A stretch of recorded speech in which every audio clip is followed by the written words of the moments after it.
Welcome back. Yeah, another episode of the Road to Code. What episode are we on? 16. 16. We've been doing this for 16 weeks. No, 16 weeks. yeah, maybe a little more now because episode 10 was a couple episodes. Yeah. I mean, technically, we can add 5. It would be 21, right? 21. So we were to do 18 weeks would be 6 months, right? No. 4 times 6 is 24. So we're about 3 episodes shy of 6 months.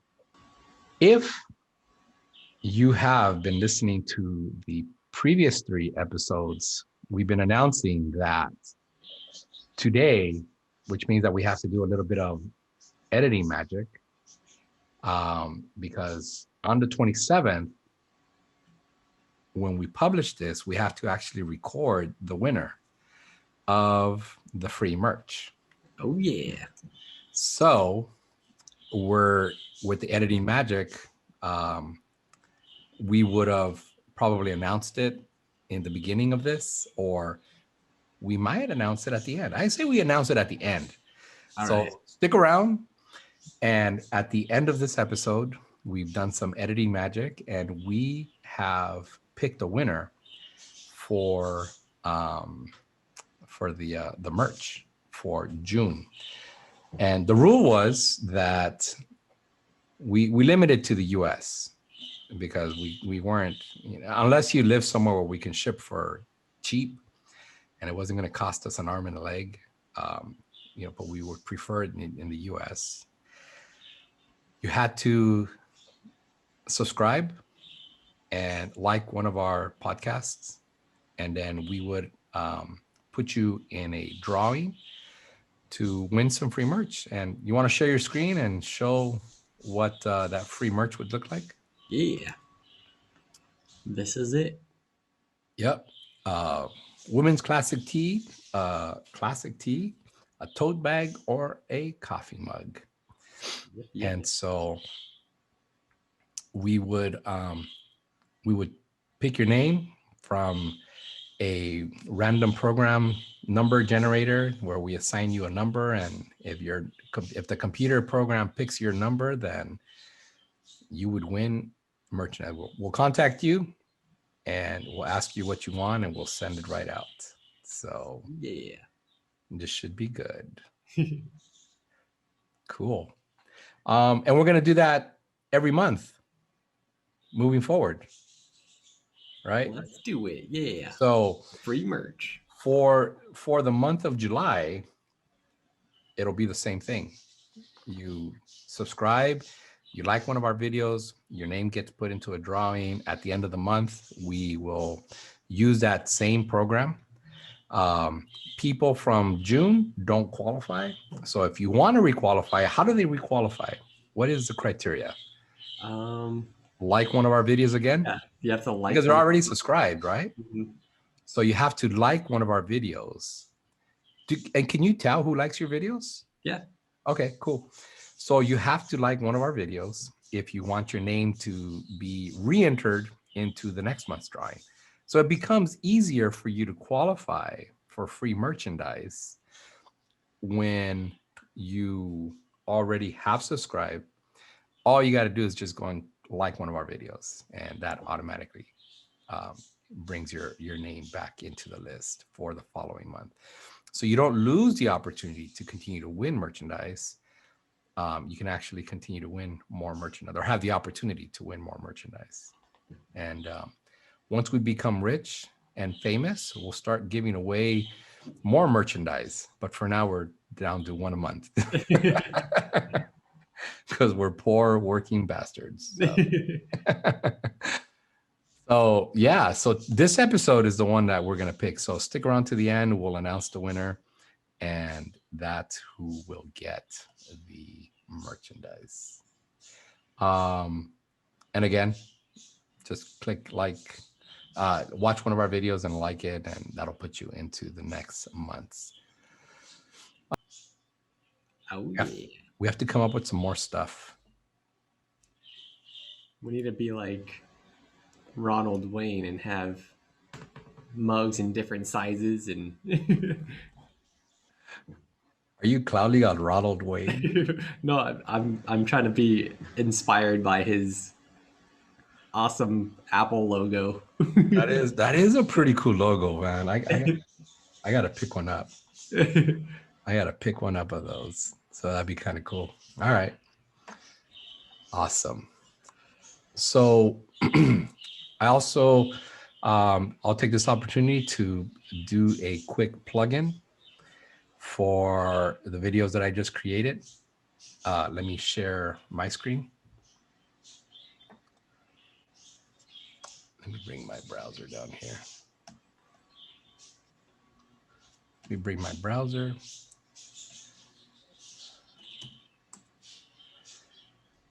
All right. Let me share my screen really quick.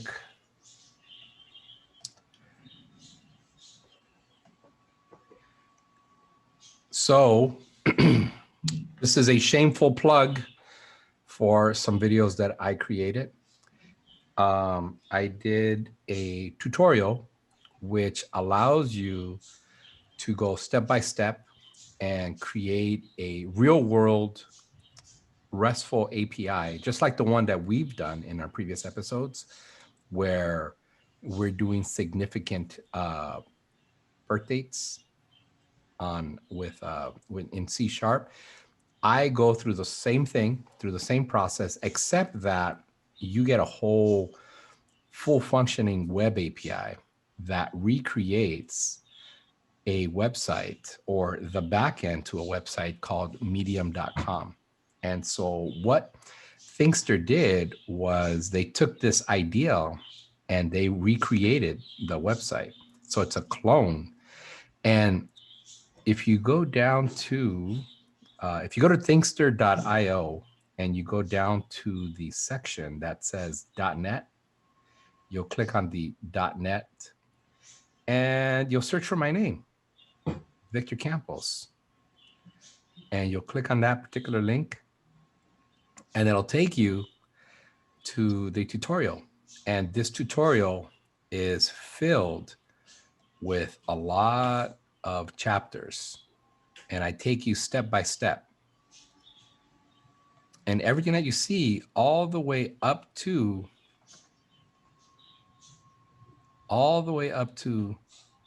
authentication, authorization, login is absolutely free to watch. You can watch it, learn about encryption, about mapping data, about JSON web tokens, about dependency injection, cryptography, extension methods, asynchronous process, accessing data from a database using entity framework. I go through and I set up the project. And then once we get to the login, that's where the paid portion kicks in. You'd have to pay to watch the rest of it, but I do cover how to create the rest of the RESTful API.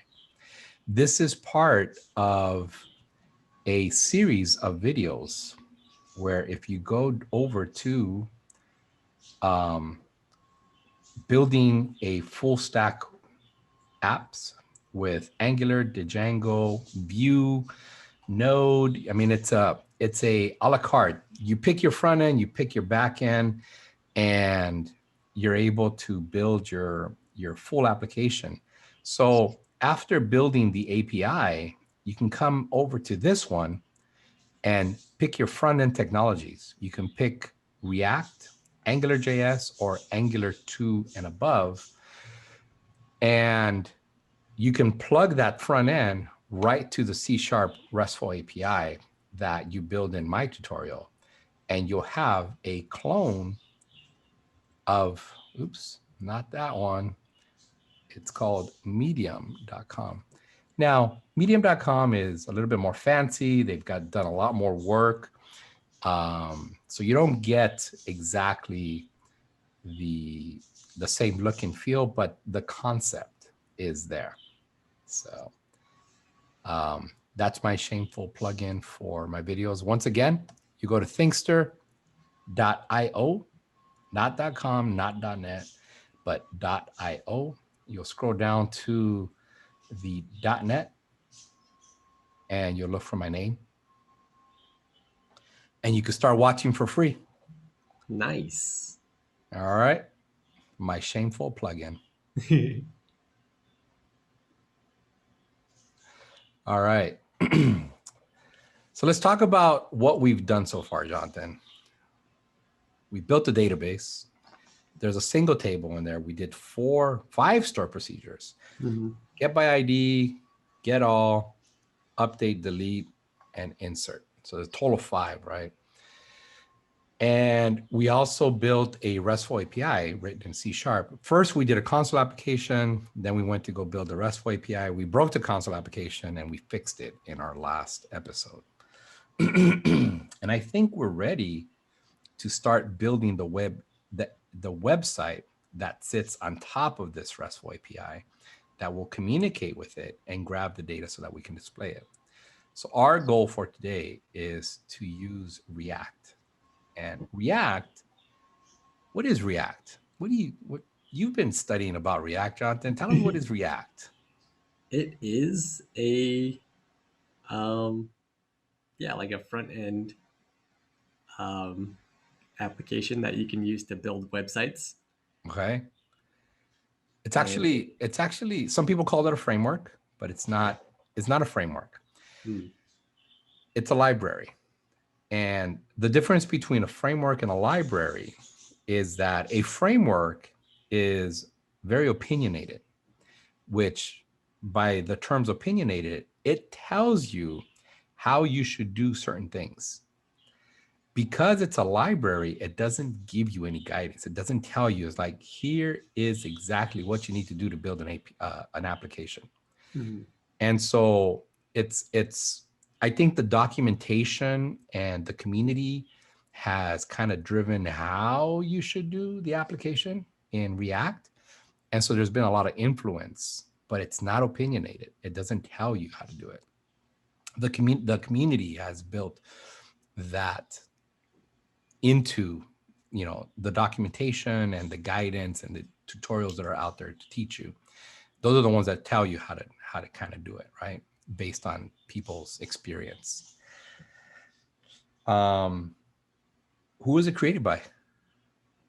I'm not sure. You're not sure? No. Let's see. Let me bring up. Well, you want to share your screen? Okay.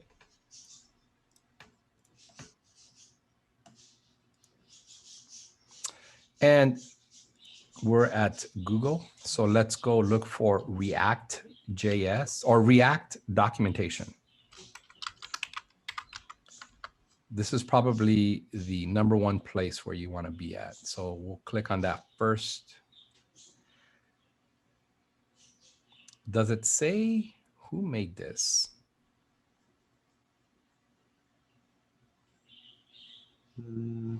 It doesn't, huh? What does this website look like, though? Which one? This one? Yeah. Like, where did the influence come from?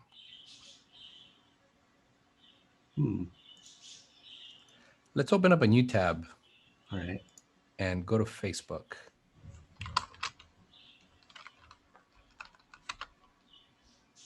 Yeah, go ahead and go to Facebook. And let's toggle between those 2 tabs when Facebook comes up. Yeah, maybe not that much. All right, close this tab. This doesn't give us a whole lot. But essentially, React is a library that Facebook came up with. And Facebook actually builds the Facebook website on React. A lot of it does. There's other technologies that are involved, but this is one of the technologies. And when Facebook first came up with this, when the developers at Facebook first came up with this, they looked at these guys and there's like, why would you ever want to do this? It's like, it takes everything that you've learned about HTML, CSS, and JavaScript, and just turns it on its head. You know, they're like, no, it's like you're breaking every paradigm of software development that we're teaching in the universities and in the coding boot camps. And you're just, you know, you're taking all that away. Like, why would you do that? And they said, just hear us out. It's like you have to like hear us out and look at what it does. And so what they did was they took other existing technologies and they said, we can take JavaScript that doesn't exist and translate that into JavaScript that does exist. And we're going to, it does, yeah. And they said, and we're going to do that by this language called RJX. Is that what it's called? I believe. I think it's called RJX, JavaScript XML. Oh yeah. Right. Uh-huh. And so essentially you get to mix in what looks like HTML within your JavaScript.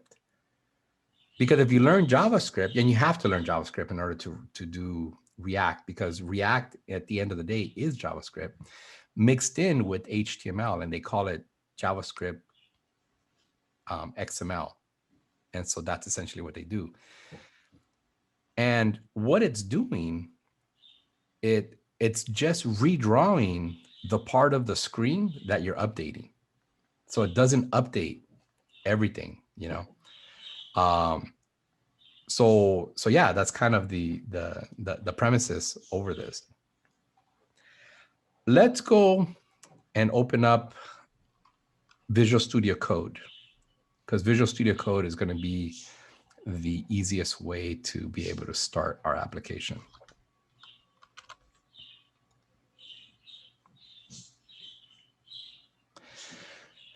And let's open up your file explorer. Let's go see where we have the application. Go ahead and open up your file explorer.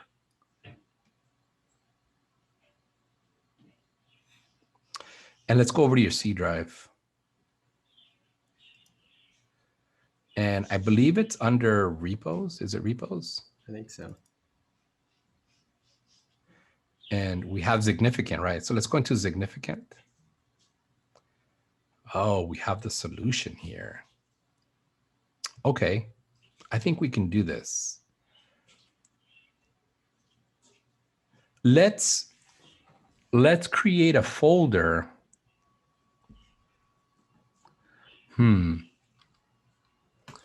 Before we create the folder. Okay, before we create the folder, let's go ahead and open up the command line so that we can go ahead and create the application.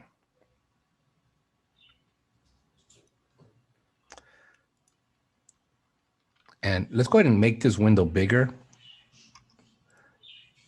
Not that big. Just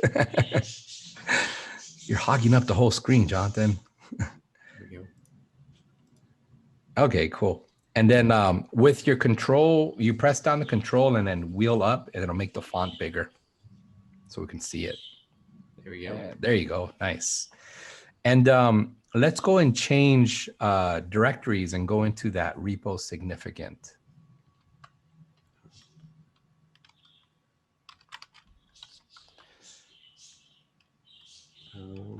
So you're gonna do, I think you're gonna need to do cd space /c / repos.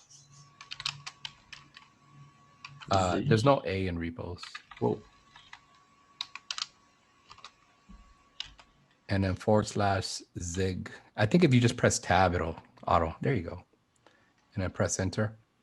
So that puts us into your significant folder. In here, we wanna create the React application. You remember how to do that from the tutorials? I think it's just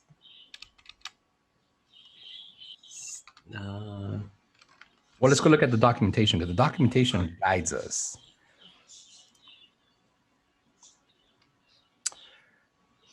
So there's playgrounds online, which we don't want to do. There's create. Here we go. Click on it, learn how. Yeah, let's try that one. So in here,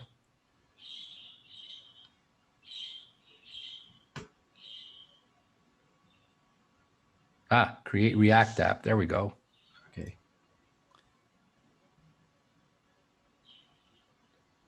Create React app, my app. Yeah, so you see how they have the CD my dash app. So that's going to be the name of your app.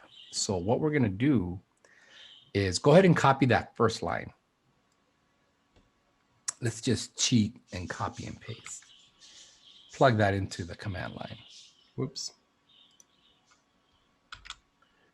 Right click and paste, yeah. And then space. And then here, let's see if we can do, can you go ahead and open up your file explorer? So we can see the name of, let's see if we can do, like, you see how it has significant dot repository, significant dot model. Mm-hmm. Let's see if we can do significant dot web app. Let's see if we can do that. Yeah, let's try that. Oh. Doing it? Oh. No. It can't contain uppercase letters. Okay, that's fine. So let's do, go ahead and up arrow. And then with your arrows, just go back to the Z and make it lowercase.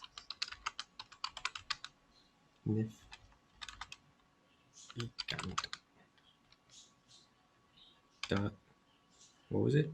Web app. Web app. Yeah.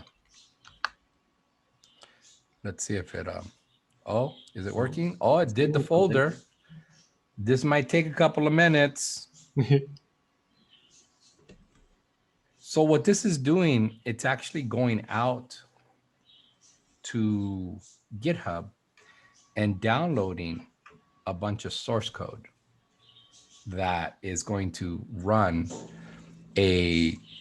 just a boilerplate out of the box application. You know, it's kind of like just the basics, you know, this little single application. All right. All right. Now, when you run this command, so if you go back to the documentation, and remember the documentation guides you through this whole process. It's telling you to CD, change directory into that folder. Mm-hmm. So let's go back to the command line and CD into significant.web app. Yeah, now we're cooking with fire. And what's the next command it's telling you to do? It says npm start. Let's start that puppy.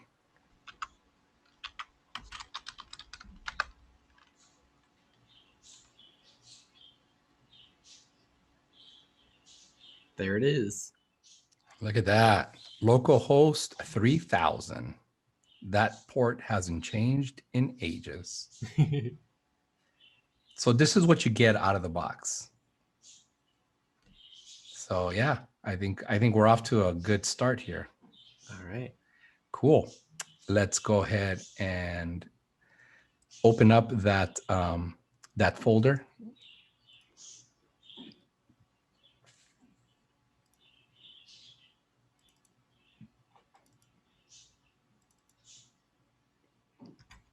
Yeah, let's go into the source. Go ahead and expand the source.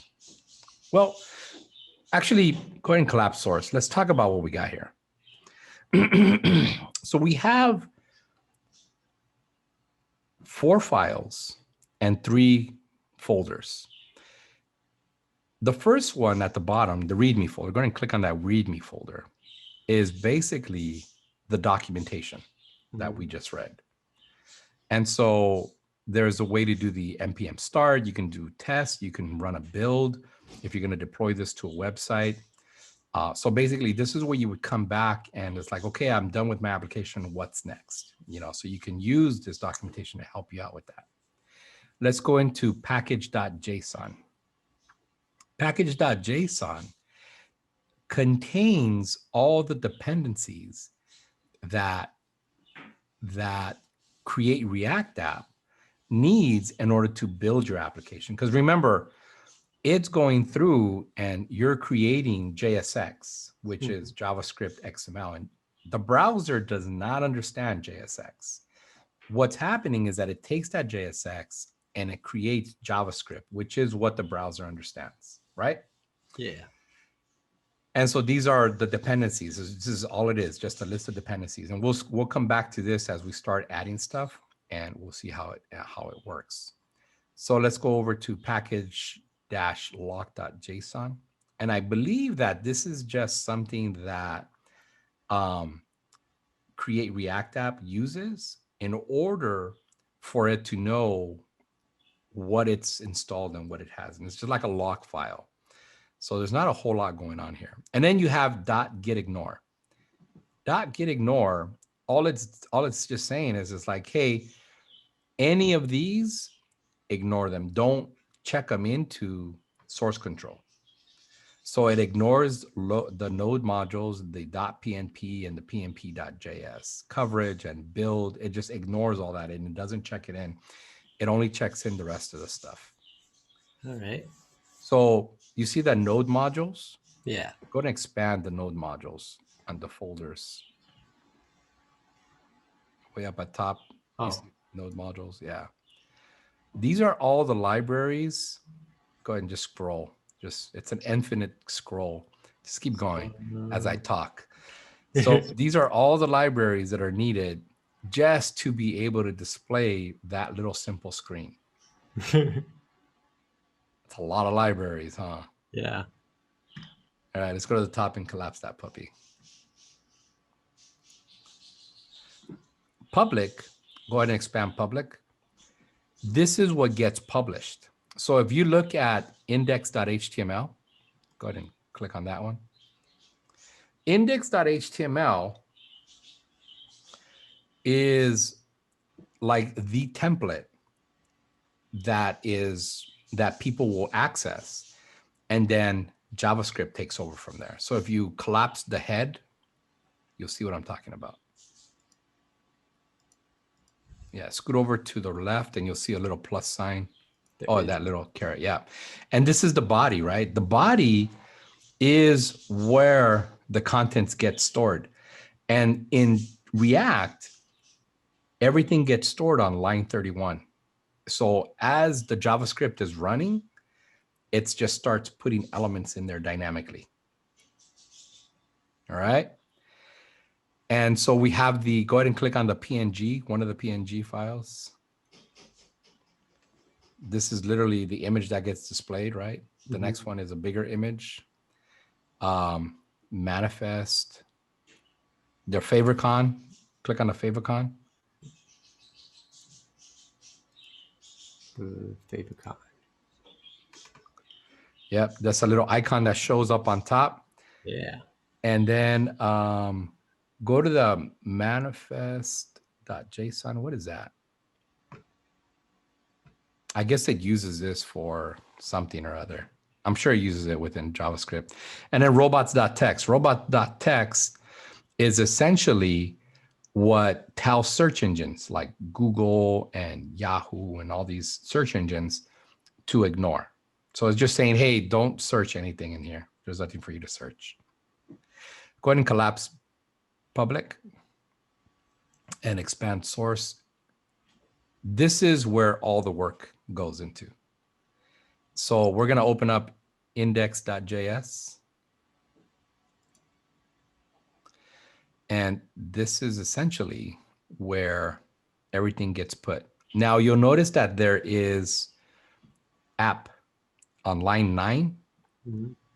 There's an app component.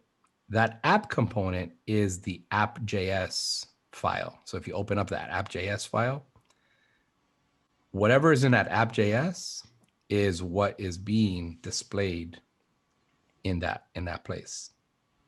Wow. Yeah. So let's go ahead and get rid of, I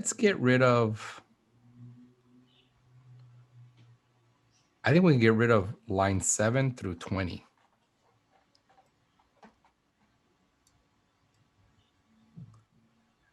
We're going to start from scratch. There we go. All right. And let's go ahead and actually, can you undo that? Do a Control Z. Let's get rid of 8 through 19.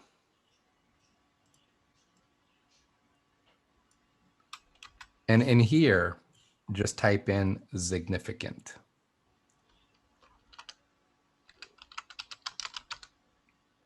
Give it a capital Z.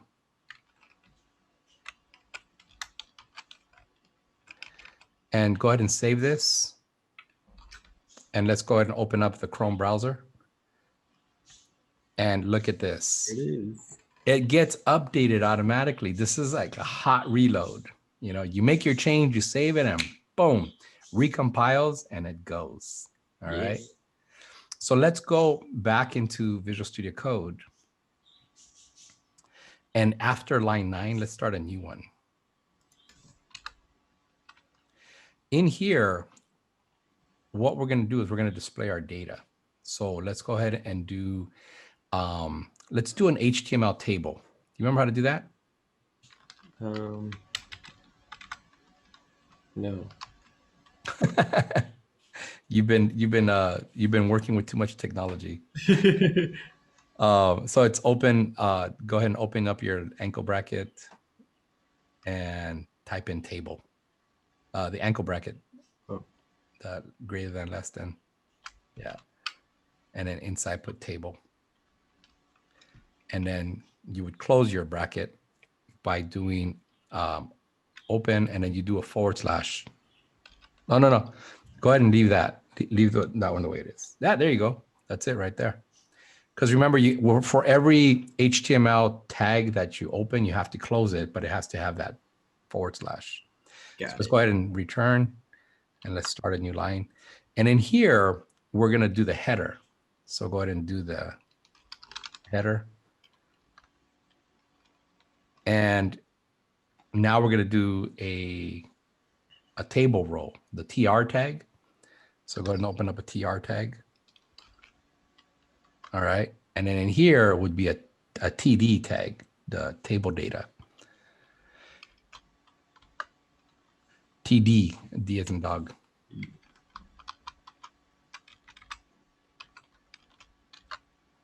All right. And let's put ID. Let's go ahead and just type in ID. Capital I, capital D. I think we should put both of them in there. And then let's copy the TD, that line 13 through 15. And we're going to need a TD for every field in our table.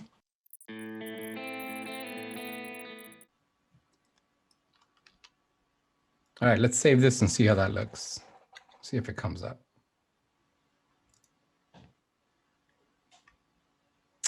Interesting. Oh, it's not at the bottom. Okay, so our header is taking up a lot of real estate. Yeah. So we need to do something with that. Let's go back to Visual Studio and let's look at that index.css file.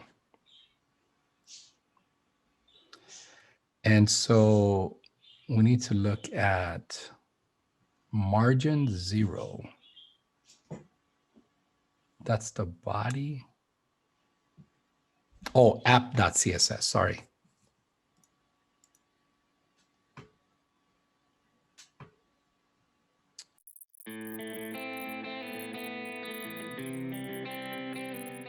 All right, so we kind of got it centered, but not really. I think it's good for now. I think we're okay.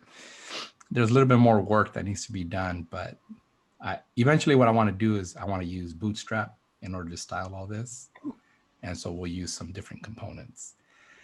Okay, cool. So let's take one more look at Chrome and see where we're at. All right, so we got our little table. We got it all set up, kind of centered, not really, but sort of. And we're displaying our information. But really what we want to do is we want to grab this information from the database and display it here. Yeah. So what we need to do is we need to use another library that will allow us to communicate with your RESTful API and be able to grab this data, right? Yeah. So let's drop down to the command line and do a Control-C.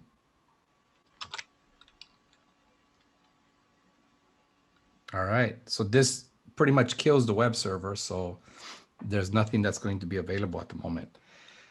But what we need to do is we need to install a library called Axios. So we're going to do that. We're actually going to use, there's an npm, but there's also another command called yarn. And we'll use yarn. So type in yarn. And then I think it's add, space add. And then Axios, A-X-I-O-S.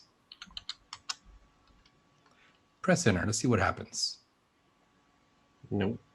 Yarn is not there. Okay, let's install it. Let's install yarn. So let's do npm install -g dash. Oh, dash. Install space dash. And then space yarn.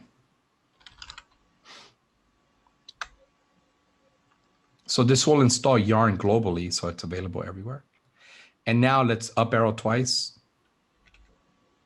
and press enter. So let's open up Visual Studio so we can launch the API. Okay. Visual Studio Got it. 2019. Yeah. And open up the significant solution. Yeah. And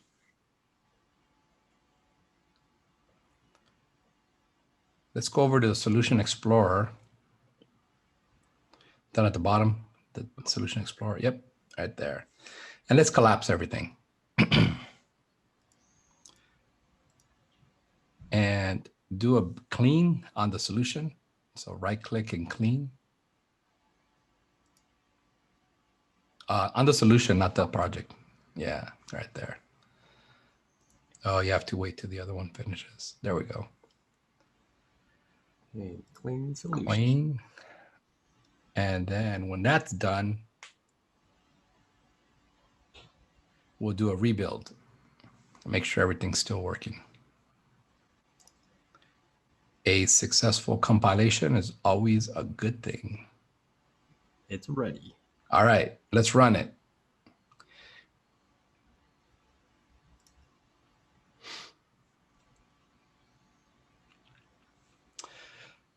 So this is port 44352, okay? So we're gonna have to remember that, 44352. In fact, if we do, can you expand the get API birth dates down at the bottom? Yeah, go ahead and expand that. And so this one, I'm going to do a try it out and execute. All right, you see that where it says C URL? Oh, request URL. Yeah, let's grab that URL right there. We're going to use that. All right, so let's go back to Visual Studio Code.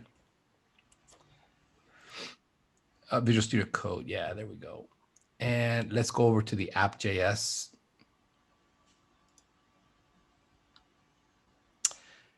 dang it. This is a function app. Jonathan, we're going to have to switch this out for something different. There is a way to do a function app and be able to write methods. But in the, I think I want to do it the classic way. So let's create, right click on the source folder, add a new file, and call it birth dates, all lowercase, birthdates.js. All right, so in here, we're gonna, on line 1, we're gonna do import capital React, capital R React from, and inside of single quotes, React, lowercase React. And then finish that off with a semicolon. And then on the next line, you're gonna do import Axios from single quote Axios, lowercase Axios, yep. From single quote Axios, yep. And then finish that off with the semicolon. All right, let's give me a blank line there. And we're gonna do a, we're gonna create a class. So type in lowercase class, and we're gonna call this birthday. Yeah, we're gonna use what they call a hook method. So this method is always called, okay? And it's up to us to put code in there that is going to be called. And this is called component did mount, and it's lowercase c, uppercase did, and uppercase mount. There you go. And it's open close parenthesis. And then open close curly braces for the body of the method. Yeah. And in here, what we're gonna do is we're gonna do a axios.get. And we're gonna do an open parenthesis. No space, there's no space. And then inside of parentheses, do a single quote. And then paste that URL that you copied earlier. Yeah. All right. So then let's start a new line at the end of that one. And we're gonna go ahead and press tab.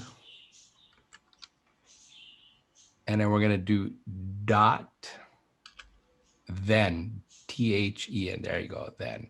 Open parenthesis. And this takes a function. So what this function receives is the result. So just type in res. And then you're gonna do the fat arrow function. Oops.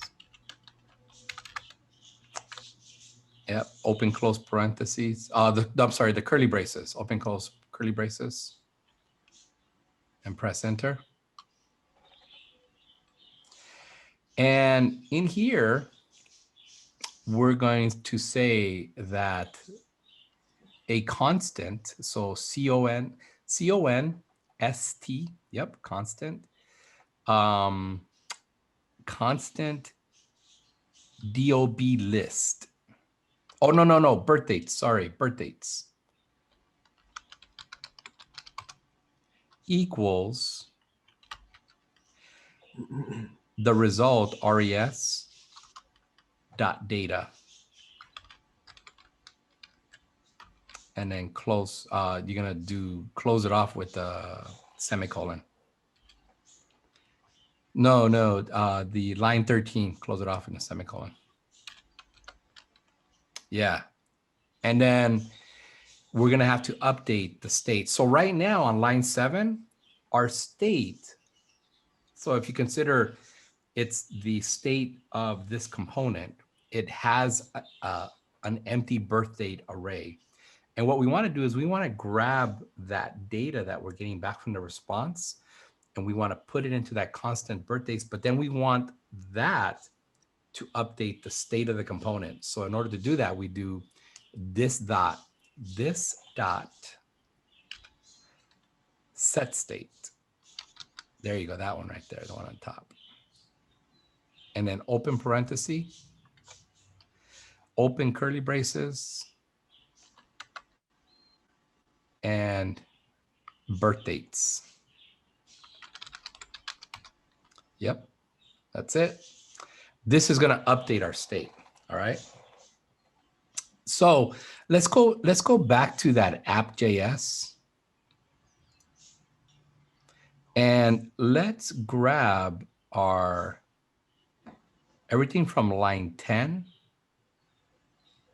all the way down to, yep, line, what is that, 49? All right. There you go. So let's go ahead and take it back to the birthdates.js. And we need to, after line 18, give me a blank line. We're gonna call render. So this is another hook method. And render is called all the time. It's up to us to populate it. So open close parenthesis, no space. Open close curly braces. And then you're gonna type in return, open close parentheses, no space. And then press enter and paste in that code we just copied. All right, so this is where it's gonna get tricky because we need to be able to replace 42 through 58, okay? That's what we're gonna replace. So let's go ahead and go up to line 41 and give me a new line. And in here, what we're gonna do is we're gonna open up curly braces, open close curly braces. And this is the funky syntax of JSX, okay? We're gonna say this dot state, so we're grabbing this state dot birth dates dot map, and then open parenthesis, and go ahead and press enter. Oh, I'm sorry. No, wait. Open parenthesis.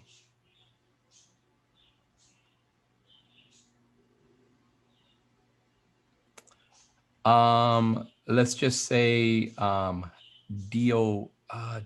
No, we don't want to call it DOB. Let's just call it B date. And then give me a fat arrow function. And then open close curly braces. And then press enter. And then we're going to type in another return. Open close parentheses. Man, this is like some funky stuff. Yeah, this is weird. And let's press enter on the, yep, in there. And we're gonna go ahead and copy lines 47 to 63. All right, don't copy it, cut it. Oh.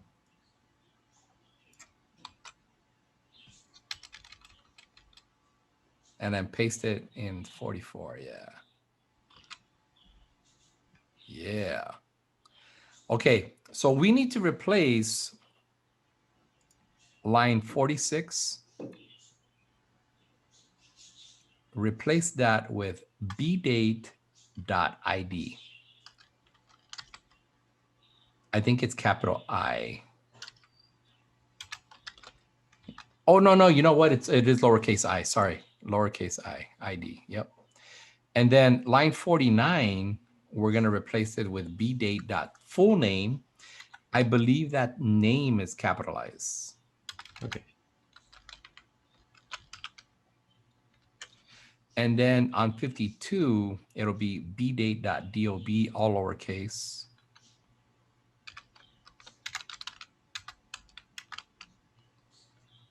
And then 55.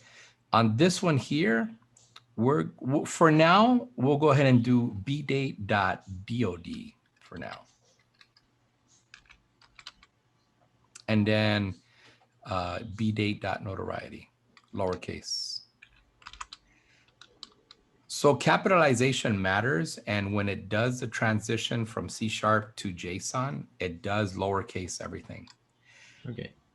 Let's go back to the app.js. Wait. After line 67, give me an empty line.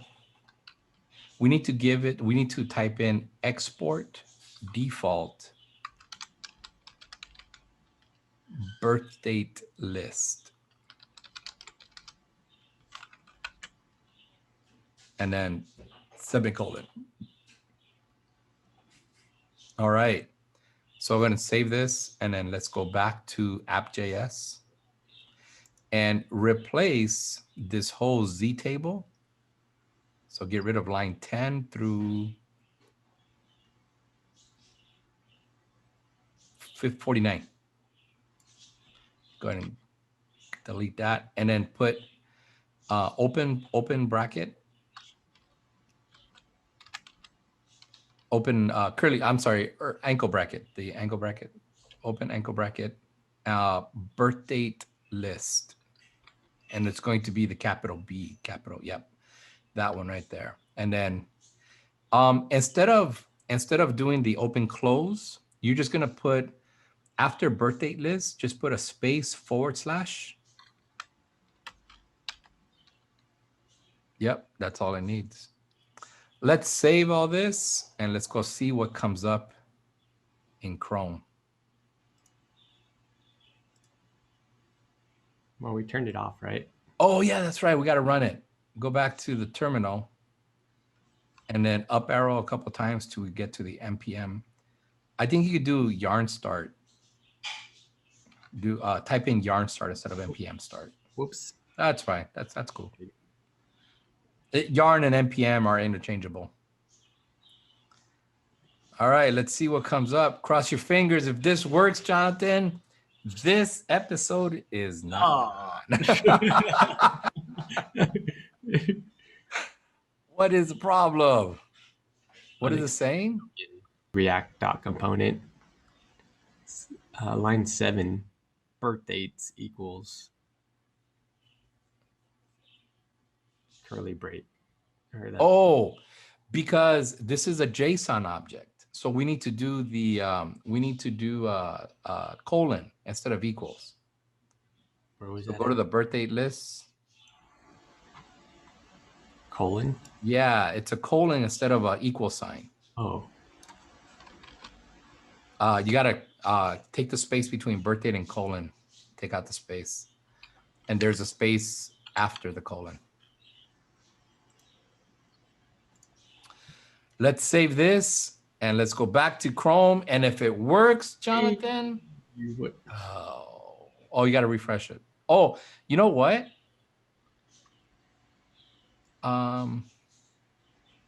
Yeah, you have to refresh it. Okay.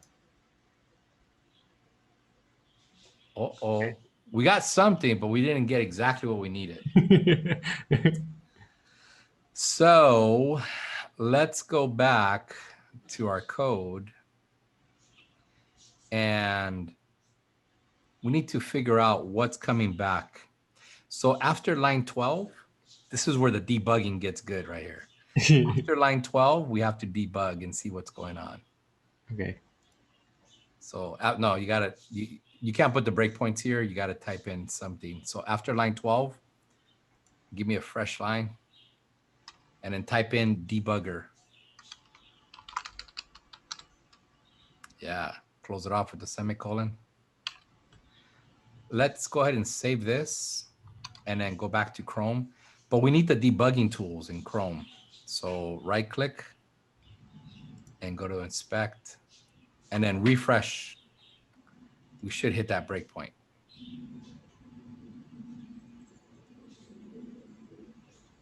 Did you refresh? Yeah, I did.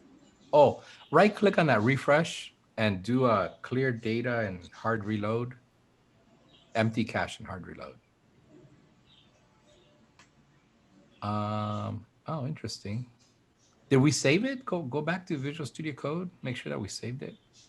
Yeah, it's saved. Oh.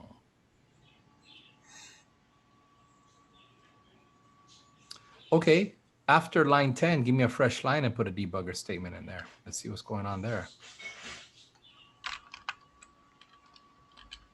Something should be coming up. Let's go back to Chrome. Paused in debugger. Oh, there we go. Now we're there. Okay. Let's see here.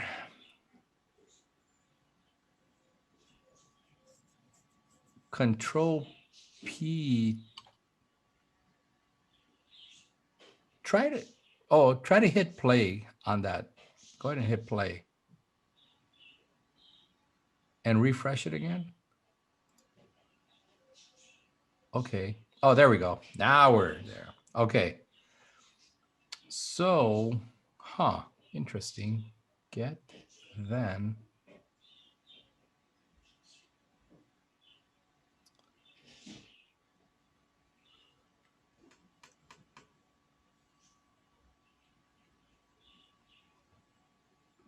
I think we're getting an error. We might be getting an error. Let's go and it's running in Visual Studio, right? Mm-hmm. Let's go check Visual Studio, make sure it's running. Yeah, it's running. Okay. Let's go back to Visual Studio Code.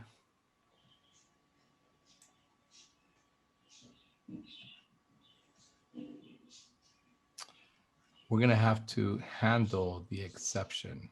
Well, I'll tell you what. Right after after line 13, give me a new line. And let's do a console.log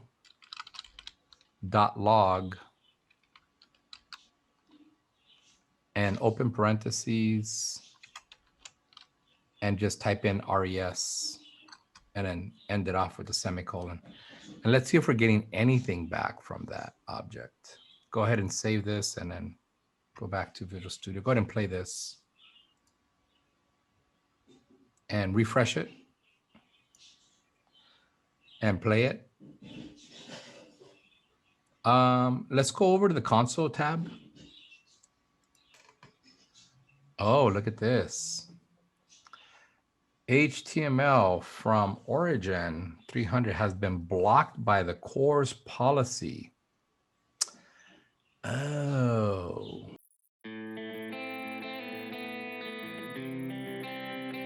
Let's fire this puppy up and try it again. All right. So this is going to allow access from a different domain, which is what the React application is running.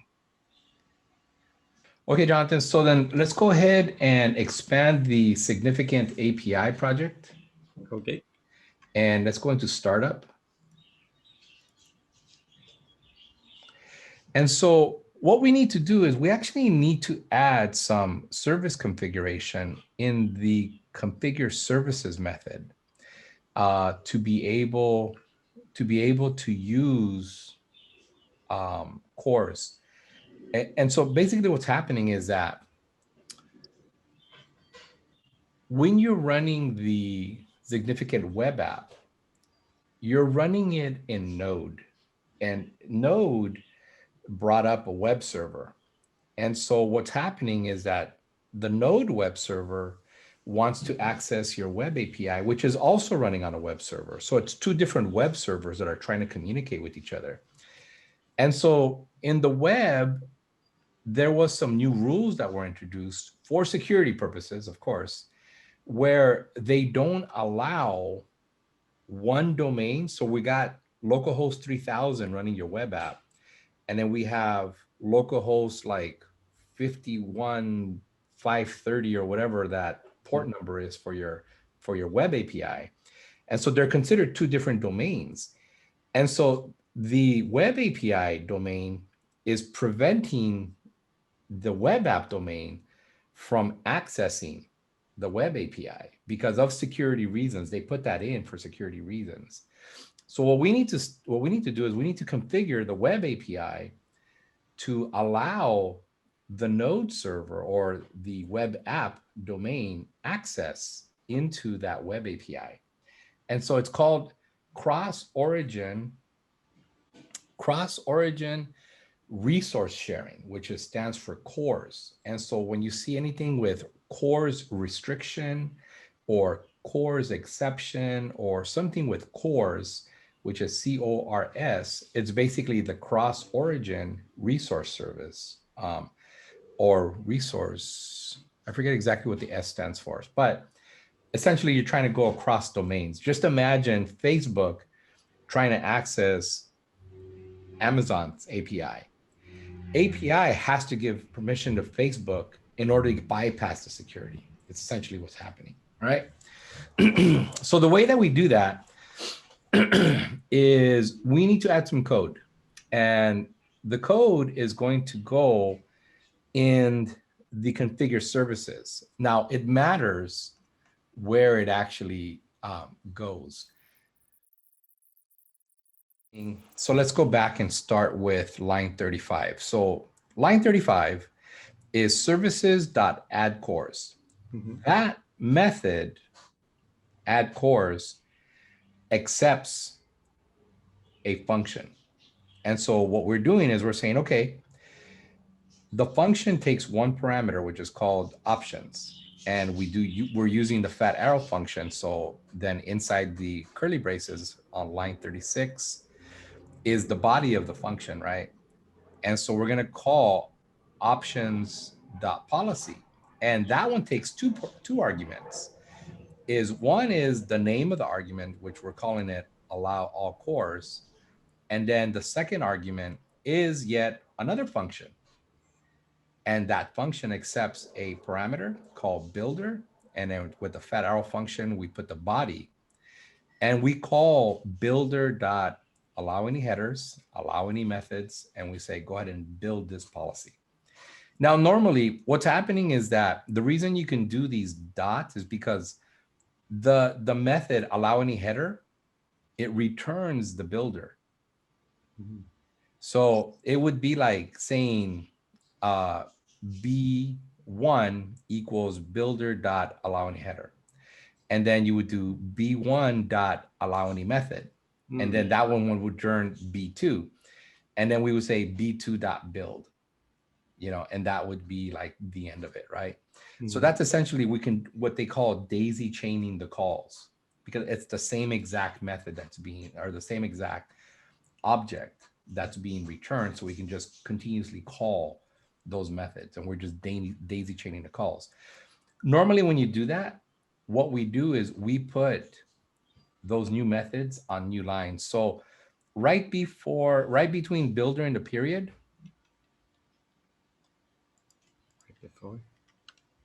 go ahead and press enter and tab. Oh, okay, yeah, you can do that too.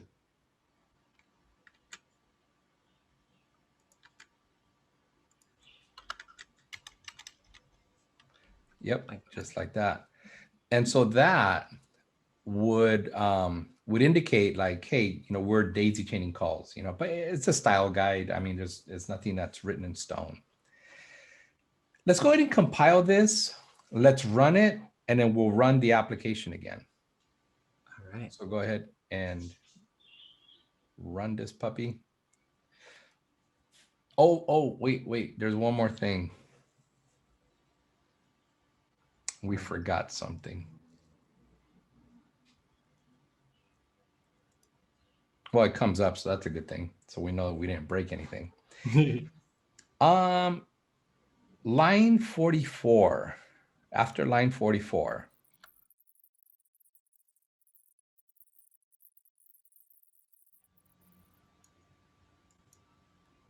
All right, so that's working fine. So let's go over to, let's go over to Visual Studio Code. I want to show you a nice little trick. You're going to press Control and the tilde key. Mm-hmm. And this brings you a terminal. Mm-hmm. So it's a command line, okay? And it puts you right into your folder where your application's at. So in here, you could just type in yarn start. And instead of doing it in the command line, you could do it right within Visual Studio Code. Uh-oh, what did it say? Yarn cannot be loaded because running scripts is disabled on this system. Okay, so you see where it says PowerShell over on the right?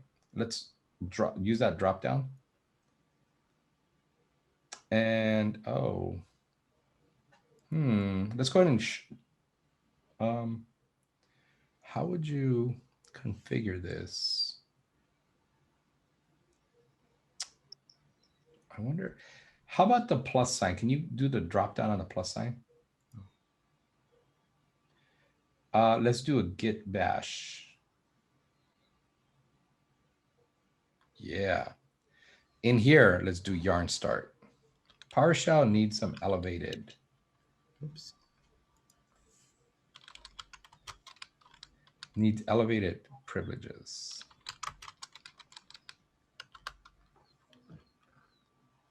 Hey, look at that. You don't even have to leave Visual Studio Code. You can do it right in here. All right, so let's go ahead and right click and inspect, make sure that we're looking at the console to see if we're getting any errors. So we're still not getting our data. Let's see what's going on. Go to the console.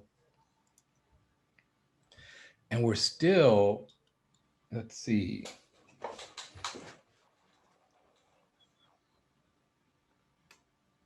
Connection refused.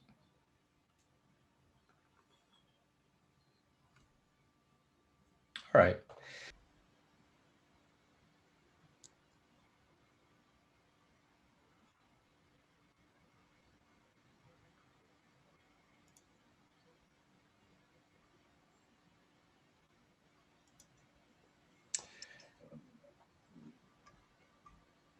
You know, what's funny is that in the documentation, it actually doesn't say that we need line 46, 47, 48, 49, and 50. Let's go ahead and comment that out for now. Okay. You can highlight the whole thing. Oh. Whoops.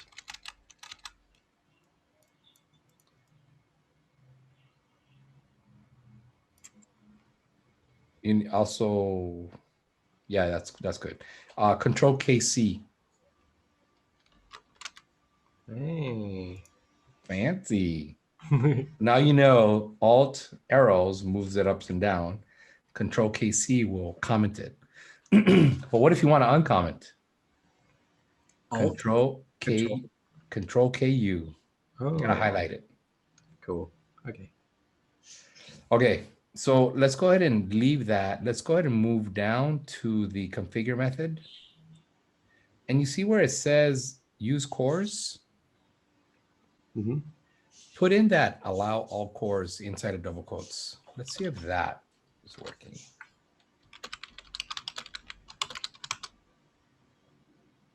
Let's run this and see if it makes a difference.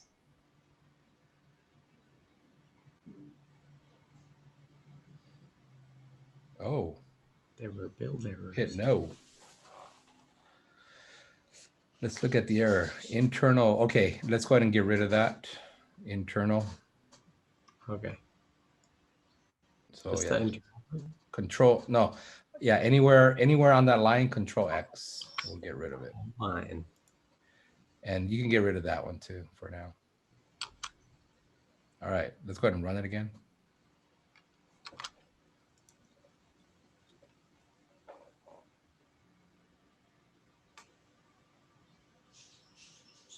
All right.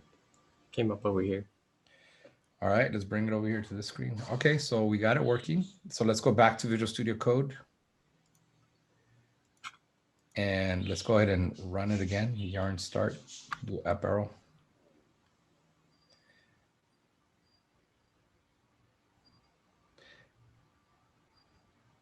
And let's go ahead and open up ooh, catch is not defined. What? Oh no. What is going on? Let's go back to Visual Studio Code.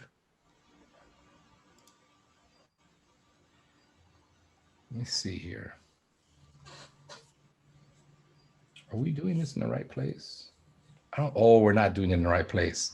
Let's go ahead and get rid of the catch method. So get rid of the period on line 13 all the way to line 15.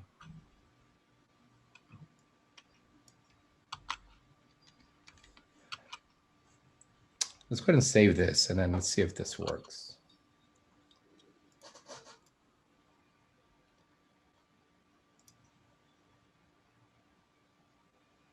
Oh, we got an array.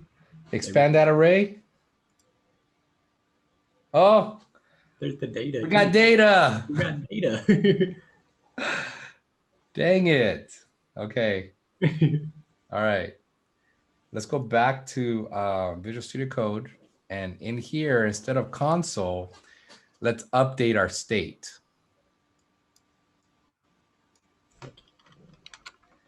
So this dot set state. Yep. And then let's go ahead and open parenthesis and open curly braces. And what we're going to need to do is we're going to have to use the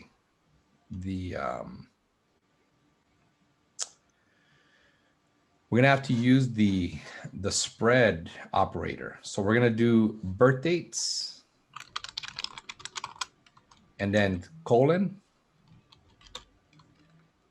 and then space dot dot dot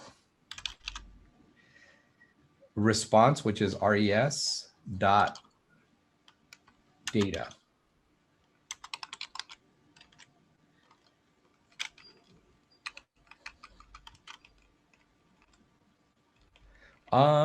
I think you're gonna need to actually, you know what? I think you're fine without the dot dot dot. Okay. Oh no. We need to put this the dot dot dot with the response data inside of curly braces. So here's a trick about Visual Studio. Watch this. If you highlight that whole dot dot dot with response data and then just put in your curly braces, just press curly brace once. Oh, hold on. There we go. It wraps it for you. Kind of nice, huh? So we'll talk about all this syntax after the fact. This is kind of weird stuff. Okay, so now we have set state, and let's go down to the render method. And in the render method,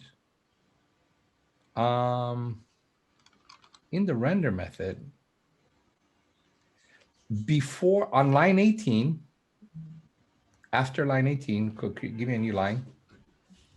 Do a console log.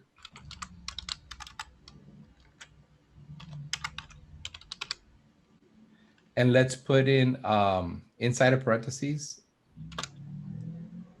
this dot state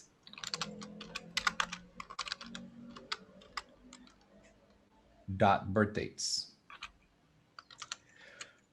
We should see two of these. Okay, now let's go ahead and before this, let's add a right before this, put a comma.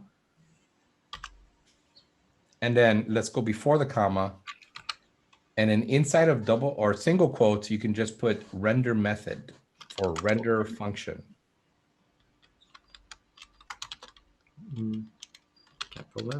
Yeah, we're just going to console it so that we can see where these console logs are coming from.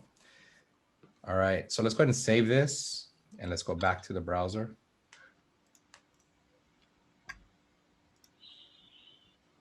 Okay, so you see the render function has two of them. Mm-hmm. One has an empty method, an empty array, and then the other one has the array with the birth dates.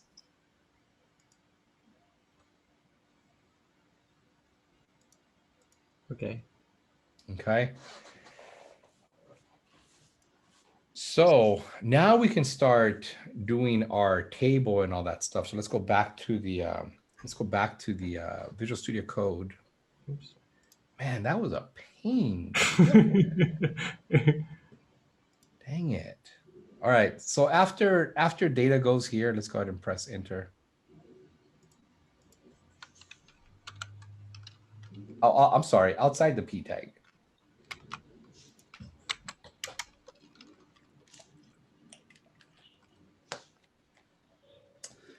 Let's go ahead and create our table. So our, open, put your table tag in there.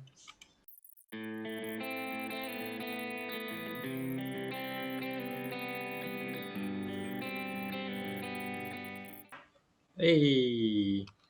What? Oh my gosh. We can call this episode complete. What's funny is that we're still getting, can we do a hard refresh? Go ahead and refresh, make sure we're not getting these errors. So we still got each child. Oh, okay. Here's the error that I was talking about earlier. Okay, so when you use the map function, and it's just the way that React works, we need to assign a key to every single element that needs to be unique. So let's go back to the code. And let's go down to the render method. And go ahead and keep on going down a little bit more. Okay, so that TR record, okay, that TR bracket, line 38, after the R, we need to add what they call an attribute, okay? And the attribute is going to be key. And that key is going to be equal to IDX. IDX needs to go inside of the curly braces.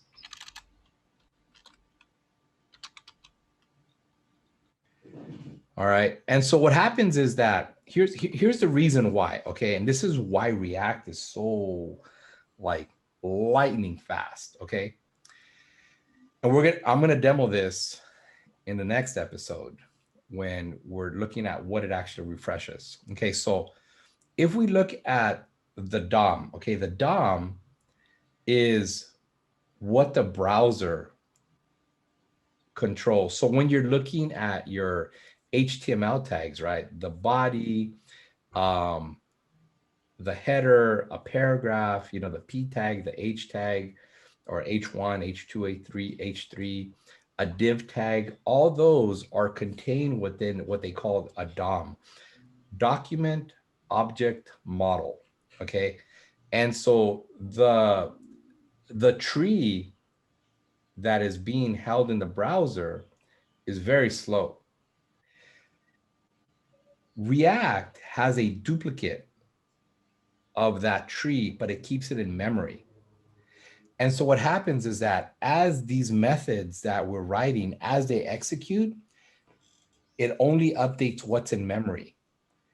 And then when it gets ready to refresh what's in the DOM, it does a comparison. And it only replaces the objects that need to be replaced.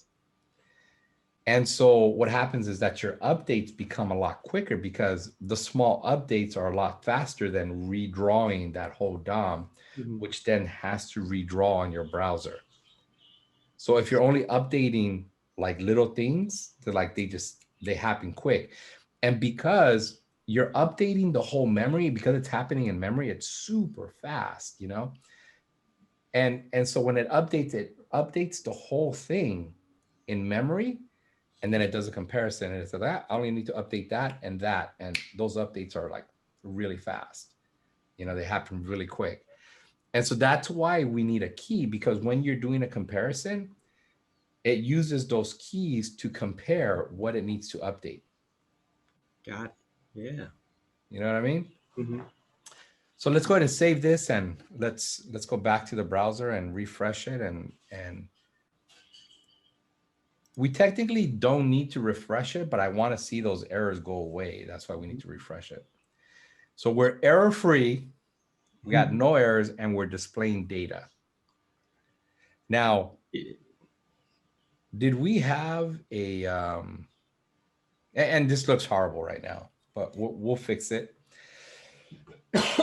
As we're building out this application, we're going to end up fixing it. We'll make it look pretty. We're actually going to use Bootstrap. But this is where I wanted to get to, is to go and display the information Cool. that we got. We got it. So that's kind of cool. We're displaying data. Oh yeah. So yeah, I think we call this one a wrap. Until next time. On the road to code. That's right.